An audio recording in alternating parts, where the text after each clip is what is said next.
Hey guys, how's it going? Today I want to draw out some of the ideas that I've had for our formal front flower bed that has been empty for the past 3 years. Before we start the drawing, we should head out and I'll show you the space. Okay, here's the space we were talking about. You can see the house there on the left, the big lawn with all the autumn blaze maples on the right, and a big giant empty flower bed. At the time when the brick walkway initially went down, as well as just everything in this space, all the grass sprinklers, we were kind of in a hurry. We just needed to button things up so we could get sprinklers in and like start something. So when we put the brick walkway down, we knew that in the end we might need to shift it a little bit depending on how our plans evolved. And we also knew, like, I never intended on keeping this flower bed this skinny. That's not proportioned properly whatsoever. But again, I just felt like, well, at least there's something there. We can get the sprinklers in and we can shift things later. And maybe in the meantime, I'll plant some little annuals in this flower bed and make it pretty, but I could never bring myself to do that because I didn't want to ever make it look like this is the permanent way that I mean to keep it. Even though in my mind I knew that I was going to make it deeper later, I just couldn't do it. So the walkway is 5 feet, and we did that for a couple of reasons. One, we needed to make it scaled right to the size of the house and the size of the lawn. I do like the width, but I do feel like I want a different edging, like maybe flipping a brick and making more of a cap on the sides. Also, we wanted it 5 feet because we knew that whatever we ended up planting on both sides would probably creep over the edge. I like a pathway that looks kind of closed in by plants, and usually those things will go over about 6 inches on either side, which is a whole foot, making the pathway kind of neck down to 4 feet, which is still a comfortable width for 2 people to walk down side by side, and that was kind of our goal for this space. I have a few goals for this space, which are going to take some time to get it there, but the first one is to make it feel the right proportion to the house and the big lawn. The second is to create some balance and maybe a little formality, because that's what we have going on around the rest of the house, and I want to stay in keeping with that same idea, because as you get further away from our house, it's largely informal except for the formal flower garden now, but the areas right around the house are more formal. And the third thing is I want to bring back the cozy factor. I want that in most areas of my garden, but when you kind of flatten stuff out and are starting from a blank slate, it can take some time to get it there, but I think we can at least get the bone structure in this year to make it go in that direction. So let's just take a little look here before we head back in and start sketching out some ideas. But we do have some landscape boxes that we're going to be working around, which is no big deal. Like, we've got electric. This is right where the power poles, we had them taken out and the electric line buried. Then we've got some water stuff. In this flower bed, we have a red point maple we planted a while ago. We have the fountain, which does have the concrete base, so I'm hoping to not have to shift that anywhere. I don't think I should have to. There's the hollyhock that will never quit. It's a pink hollyhock. It's beautiful, and it just loves its life right there, as does Douglas. There's the locust tree and the Arctic fire yellow dogwoods, and we have a hose link set up right here. And then over on this side, you'll notice that the brick walkway leads from the lane over here to this walkway, but there's nothing that connects us from this side over here.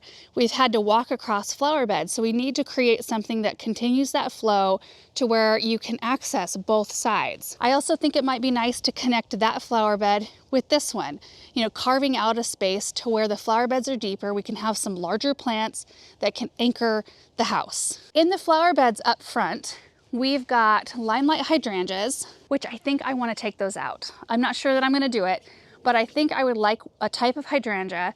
I want hydrangeas up here because they're so little maintenance and they're so productive and so full of flower, but I want one that blooms earlier in the season. And I'm thinking the Quickfire Fab, we've had such great luck with those and I love them so much. They might be a better option for this space. The limelights are beautiful, but they bloom really late in the season. So we'll see. We also have a Japanese maple that has struggled ever since I planted it. It was one of the few things that I planted earlier on in this garden, but the top keeps wanting to die out of it. I've had to cut major branches that, you know, have made the tree kind of misshapen. So we might be taking that out. On this side, I kind of just have a mishmash of stuff. I do have Atlas roses that are gorgeous, but I've got lots of spots where I can put those. Spring will be a great time to dig those up and relocate them. And then maybe at that time, we can go in with something the same on either sides and kind of create that balance, even though the front of the house is not balanced. I still want to keep, I've got a Japanese maple planted back in here. It's in the sun right now, but in the summertime when the sun's positions up higher in the sky, this is a little shady nook that I love. Here's a look from this side, and here's a look from up in the porch as you're walking down.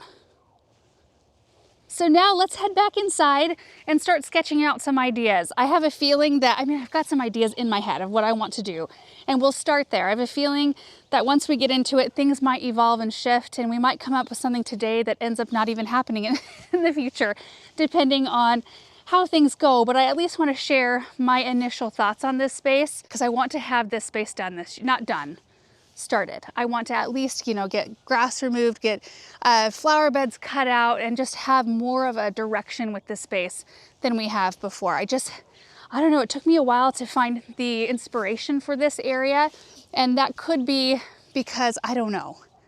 It's a huge space, so that can be overwhelming. We also had a lot of other projects going on, and I only have so much brain space, so I feel like this is the year for it. All right, so I feel like it's a pretty big area that we have to tackle, and I'm excited about it because I feel like we've got the time to do it this year and to do it justice, I hope. Now, there's a few different ways you can go about drawing out garden ideas. I'm gonna be using Erin's iPad here with a little pen, and we just use iPhotos. You can use the markup feature in iPhotos. It's not a professional sketch whatsoever or a professional program for landscape design. You could also use Google Earth. If you don't have, some people have drones where you can take an overhead image, and I asked Erin to go grab this image. We still had snow on the ground, but it's nice to take a winter image because there's no leaves on the trees, so you can see the area a little bit more clearly. But you can also go take measurements, which I need to do anyway, so I'll do that later just so I can make sure my scale's right on everything. But I'm not going to be putting a tremendous amount of plants in this plan today. I think it's more like the bone structure of the area where I need to start. But you can take measurements and you can use grid paper. And I love to do that because it gives you a really real idea as to what you can fit in your space, because you don't really want it to be overplanted in the end. So, what we have here is the image on the iPad, and I've got the screen recording so that I can show you what I'm doing because there's so much glare. Anywhere we go with this iPad, there's so much glare, you can't really see the screen. So my approach to this design is going to be a little bit different than my approach is when you are designing a flower bed that's already got the infrastructure in place. Like you just have a spot in the flower garden that you need to fill up. In that case, usually I start with your bigger stuff first, your evergreens, deciduous trees, kind of that bone structure stuff. That way you make sure to have enough space for it. So you start with those things and you start working your way down. Smaller trees and then larger shrubs, medium shrubs, smaller shrubs, perennials, bulbs, and then annuals. That's kind of the proper order to do things. I don't always do it like that. I mean, you guys know, I just kind of throw stuff out in flower beds and hope for the best most of the time. But that is the approach that I used to take when I was designing landscapes for other people down at the garden center. But in cases like this, we need to work with the hardscape first before we start with any kind of plants. And we know, first of all, that we need to extend that brick walkway from that one side, from the left side over to the right side. That's something that needs to happen. So what I'm going to do is go into my edit function here, markup, and then we can use this nice little ruler. I love this ruler. I'm going to choose a gray color. That's typically what I like to color in all my pathways or lanes with. And then we can line up this ruler with the brick walkway on that one side and draw it onto the other side. And I can measure too. So I'm going to want to measure from where the brick walkway attaches right here on the left side. And it's roughly what? Let's see. 1, 2, just under 3 maybe inches on this. So we'll go 1, 2, 3 over here. We can adjust things too. I think that I need to come down a little bit here. There we go. And then I'm going to move the ruler up and do the same thing for the other side. And this is rough. None of this is exact, and that's where the measurements and grid paper will come in very handy later on. I'm going to zoom in there so that I can erase this line because it's way off and do it again. So professional of me. I'm going to choose a skinnier pen here. Then we are going to fill in this walkway. And we'll also make sure to have the little brick swoops right here so that it matches on both sides. It's looking a little bit thicker on this side, isn't it? Oh, that's better. Okay, so there you can see we have matching brick walkways. I'm going to erase the little mark I made on this side. So now we have to decide, do we take this brick walkway and make a sharp turn toward the house, or do we gently curve it toward the house? And I'm kind of leaning toward gently curving it just because, one, it matches the kind of curve of the big walkway, also matches the curve of the stone walkway on the other side. And, you know, in season, we don't look at a garden from a drone angle. So you really wouldn't probably compare sides.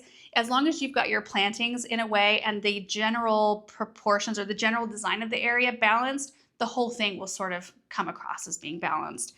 So what I'm going to do is take my pen and I'm going to gently curve it toward the house, kind of like this. And we'll use our eraser to refine some of these lines here in a minute. We'll fill it in. Use our eraser and whoops. This is the part that can get me because I feel like I could fuss with this for hours, even though this isn't the exact plan we'll be working off of. Something sort of like that, maybe even less of a bend, maybe more of a curve. Let's try that. And that's the wonderful part about using a program like this, or even doing it with a pencil on a paper. You can erase and just try line after line and see what clicks, see what you like.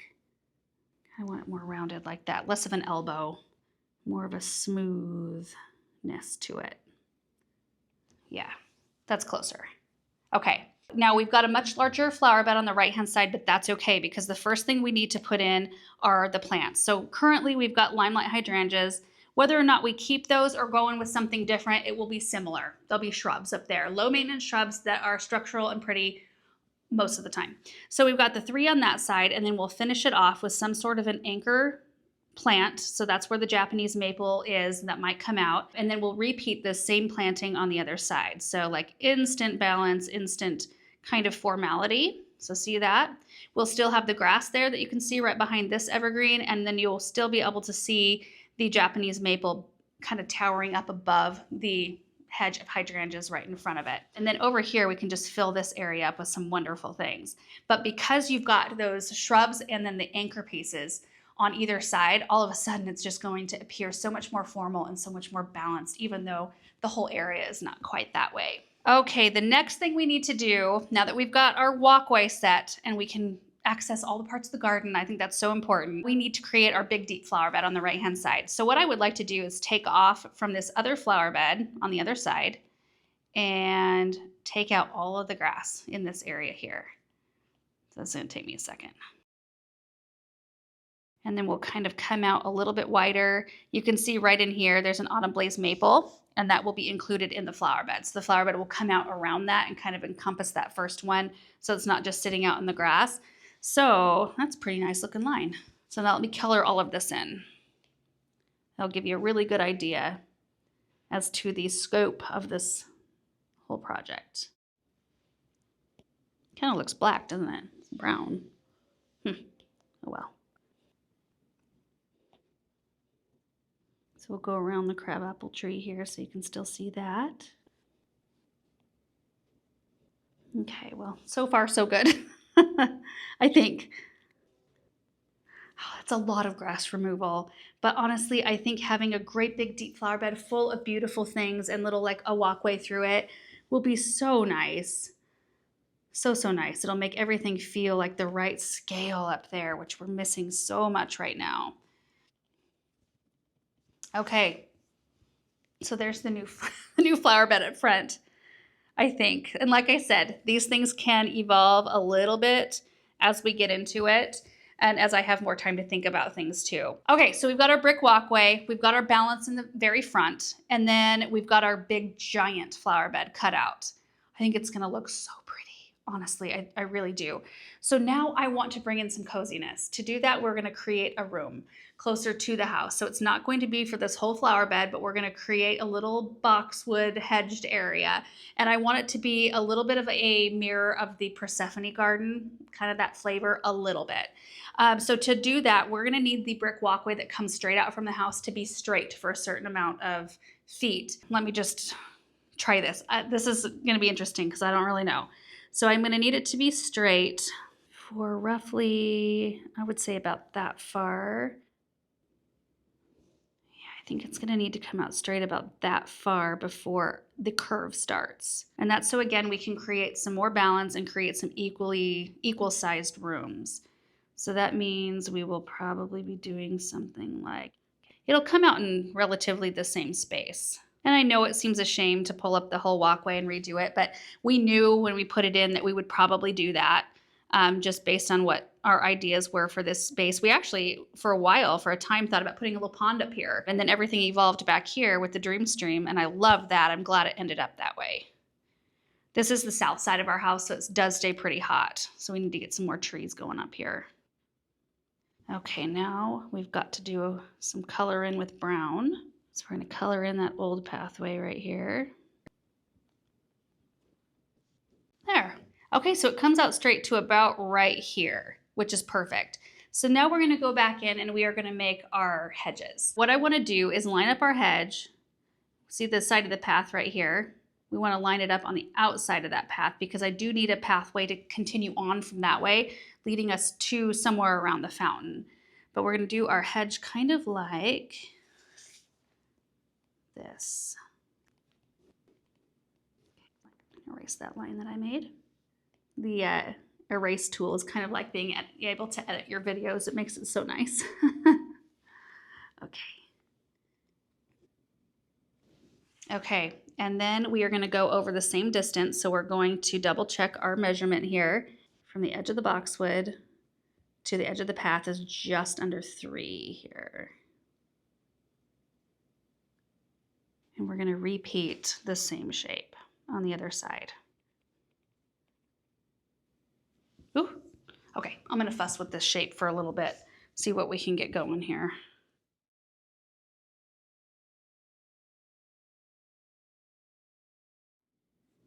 Oh geez, that's like the least even ever. Okay, measure this again.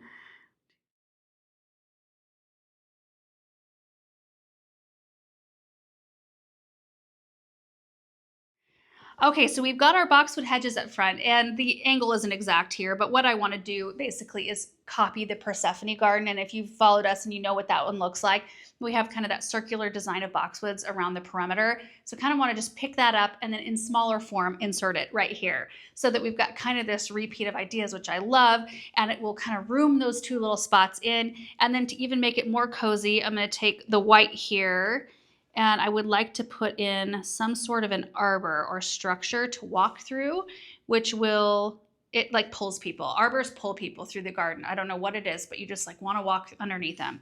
So we'll put something like that there. And then also we will do a repeat of that same arbor. I haven't picked one out. I have no idea. We'll do one right there. I actually considered doing like 5 of them along the whole walkway and just having gorgeous climbing roses over each one of them. We could still do that. Like we could add one here. We could even add one up here if we wanted to. But at this point, I just want to kind of keep it open and then just do the 2. And then right up here on either side of the walkway, I do want to add something hardscape, like a beautiful planter, something like that with something in it. So that's the 2 white dots right here. Now we need to create a way to walk through this area because we will, 1, need to be doing maintenance, and 2, I would like to be able to walk around the fountain and have a bench placed out there somewhere. So I'm going to pick out a gray color here again and see where this brick walkway comes down. We want to meet that and do some pavers, like paver stones, kind of through this area that then pick up and mirror the image and come out here. Again, it's kind of rough, but it'll come through in the same way. And to room it in further, I would want to put in boxwood hedging here, in between where you come in for the paver pathway and whatever beautiful container we end up with up front. So it's a complete closed in room. Oh, this makes me so excited. I can't even wait. But I'm thinking the bench could probably go in. We need white for the bench. White. So we stay in theme here. Maybe the bench could go right in here. Maybe it could, yeah, that might be nice. Or it could even be straight, you know, looking straight across. Maybe we could do a bench here and a bench over here. Looking at one another. That might be nice. Okay, now we need some purple because I want to have some lavender up here, I think. Wouldn't it be pretty to do like lavender along the walkway right here, either side of these pavers? And that's something that we could continue on or not. I'm just gonna put these here just for now. I actually don't have any real solid plans for plants out here, because I feel like the bigger area out in front of this little cozy room can just be a little bit more free, and I love that. I love having the structure kind of backed by that cottage feel. So lavender can either, you know, stop and just be in that little room, or it can spill forward. But I do want to put in 4 small trees like that, kind of creating a little design around the arbor. And I haven't decided what trees I want to put in there. Maybe we'll pick something that are really tall spires. Maybe they'll be a tall cone, like really structural evergreens. Maybe they'll be lilacs. Wouldn't that be beautiful? But whatever I put there, I might consider repeating out here so that we've got some repetition of idea there. And we could even, you know, go in with a couple more right there. But again, those 2 right there that I just erased, we'll see. And then the rest of it's going to be really fun. Like we can go in with a trio of evergreens out here if we decide to. We need some evergreen interest over here and probably out here. And so we've got the ash tree right in here. Ash tree kind of covers that area, and the crabapple covers this area, but we could probably tuck another one in there. Like the options are endless. And once we have our structure in there, it's just going to be great. So you guys, that is what I have so far. And that's kind of how I approach areas like this, are like, what are the non-negotiables? And Erin and I have talked through all of these things. We've stood out there. I haven't really got it down on paper yet to see it, which is so fun. I mean, I did like a really rough sketch on a piece of paper, and it really didn't look much like this. So to see it like looking like this is just amazing. It's going to be so much fun. Also think like right behind the boxwoods, a huge row of hydrangeas, like shorter ones, not real tall ones. So we keep our boxwoods about 30 inches or so tall, or it's like between 24 and 30 inches tall. And then if we have like a 4-foot or under 3 to 4 foot hydrangea that just peeks over the top of all those boxwoods, that would be absolutely gorgeous. And I was talking with my mom. In fact, this idea right here kind of was snowballed off of when my mom and I sat down and talked through a bunch of different options. And we never came up with the boxwood idea or like making rooms up there, but it started me on that path. And I feel like talking with other people is so incredibly helpful because they have insights that maybe you don't.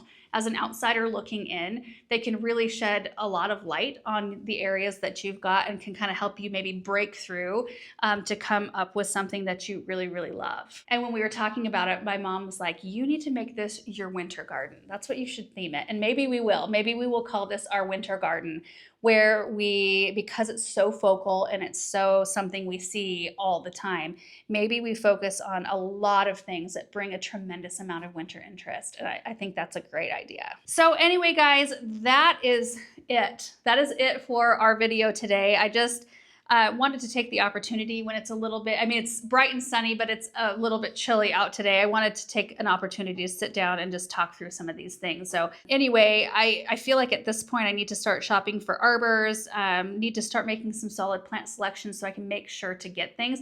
And that's another thing. If you are planning out a space, especially if it's a larger space where you're going to need quite a lot of plants, like boxwoods, if you're putting in a boxwood hedge, you've got to have quite a few of them in order to make it. So knowing now what you need so that you can talk with your local garden center so they make sure that they have enough of what you need is kind of vital in order to finish projects like this.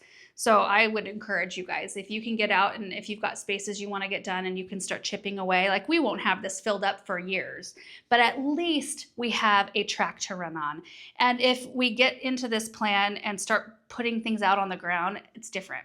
Things on paper are very different from things in the ground. So don't get discouraged if it doesn't quite like play out in real life like it does on paper. You can shift things and it's not a big deal. So shift the angles, shift the curves until you really like the way it looks. And I expect to have to do that when we start in with the actual planting of this. But I'm gonna need 2 pots that are pretty, 2 benches, and 2 arbors. The 4 trees around the arbor, 6, because I have to repeat up front, and then the anchor plants. As long as we get those things in, we will be cooking. But bone structure is just so incredibly important. I'm just thrilled and so excited. Okay, so one last look at this picture. Also, by knowing the lines and getting it kind of worked out right now, we can start painting lines in the grass and we can remove grass. We can get sprinklers moved. That can happen as long as the ground isn't too frozen. That can happen at any point. So we can start working on that and getting the brick walkway kind of shifted around a little bit so that those things are ready. And the earlier you get on somebody's list who's doing that, or unless you're wanting to do it yourself, but Aaron and I have no business doing that kind of project, or the bricks anyway.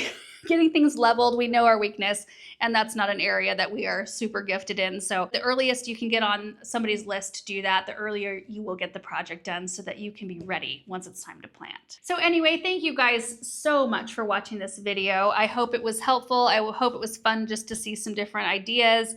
And then we'll see how this thing comes together this year. It'll be a really fun thing to bring you guys along for. Anyway, thank you guys again so much for watching, and we will see you in the next video.